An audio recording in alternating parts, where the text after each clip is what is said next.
Hello, everyone, and welcome to our next audio interview. This week we have Oakland Raider, Penn State Nittany Lion alumni, and fellow Brit, Jack Crawford. Jack, thanks for joining us.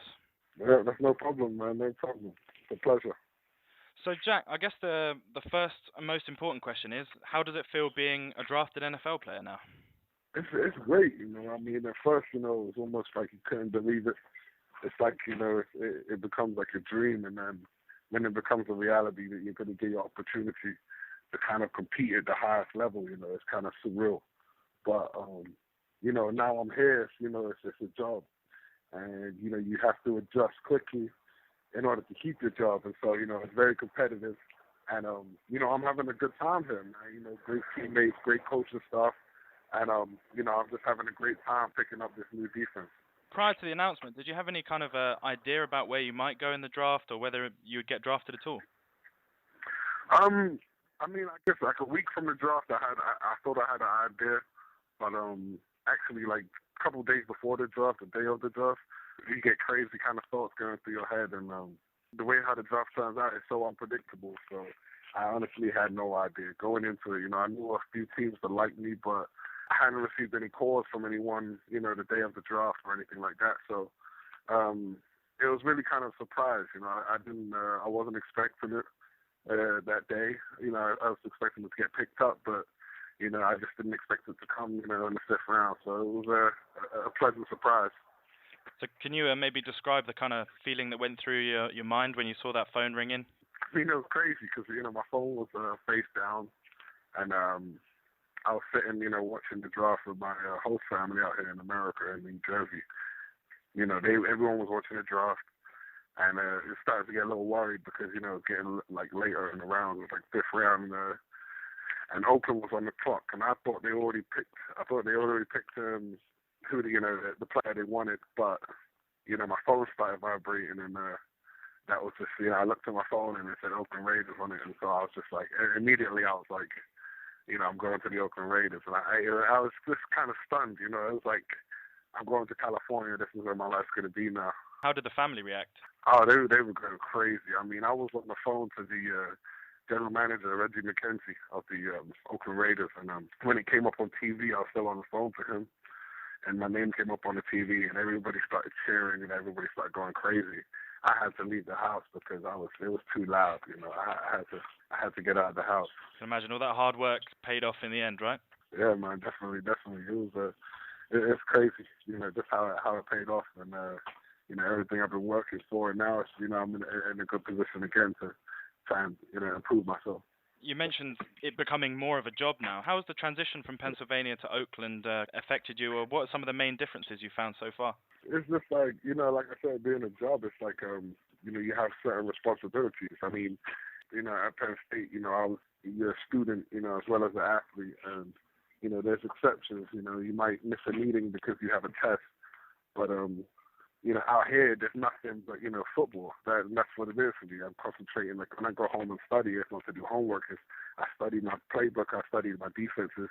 And so that transition, it's, you wake up at, like, 6:30, like 6 o'clock in the morning, come into the football facility, and then you're there all day, just meeting. You have about 3 meetings a day, and it's just all football, making sure that you understand the plays, what your responsibilities are.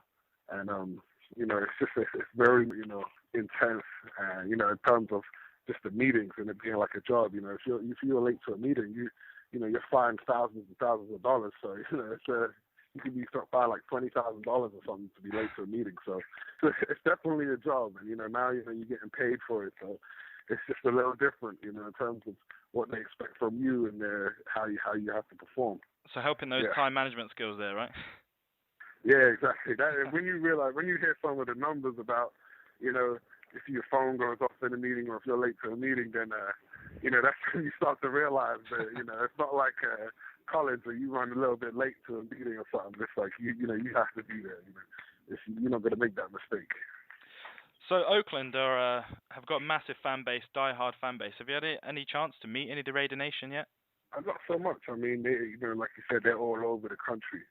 And everywhere I am, I'm meeting. When I was in Philadelphia just before I left, I met, a couple Raiders friends. So they're just all over the country. They're all over the world, just on Twitter, and Facebook, stuff like that. I'm always getting feedback from a lot of the Raider fans and stuff. So it's a good feeling to have such a following behind the franchise and such a foundation behind you. You wore number 81 in college, and this is a number maybe normally reserved for receivers and tight ends in the NFL. Have you had your eye on any numbers? A good defensive end number at Oakland?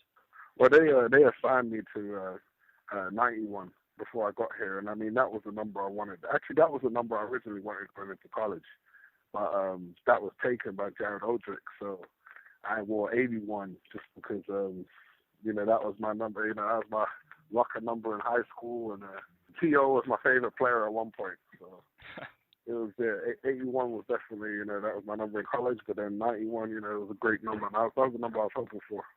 So if you're to believe the rumors, he might be ending up on your doorstep soon enough.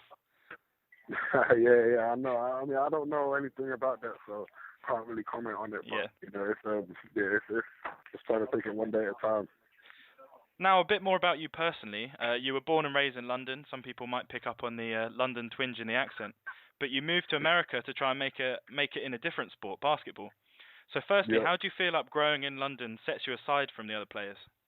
The biggest thing is just the transition.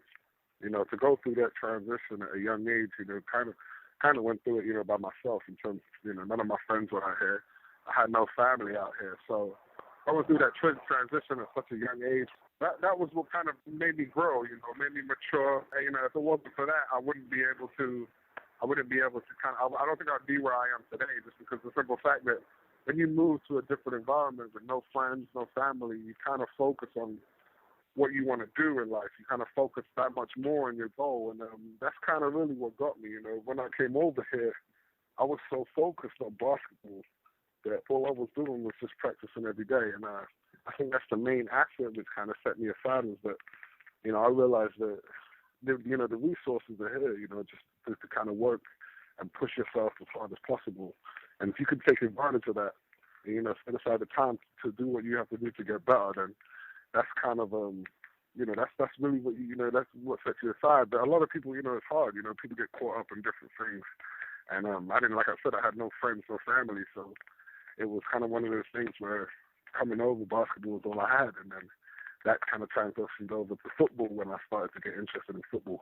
So as you were saying, evidently you moved from basketball to football. So what spurred on this transition? Just going to the high school football games at St. Augustine in New Jersey. I used to go to I used to sit around the school a lot after school, and then the football team would be playing. And I used to play rugby when I was younger a little bit, so I wasn't, I always liked the contact, but watching the games was like, to me, I just felt like I could do that. It was an exciting game when I learned the rules, and then I felt like I could do that, Do you remember your first practice? Yeah, actually I do. It was camp,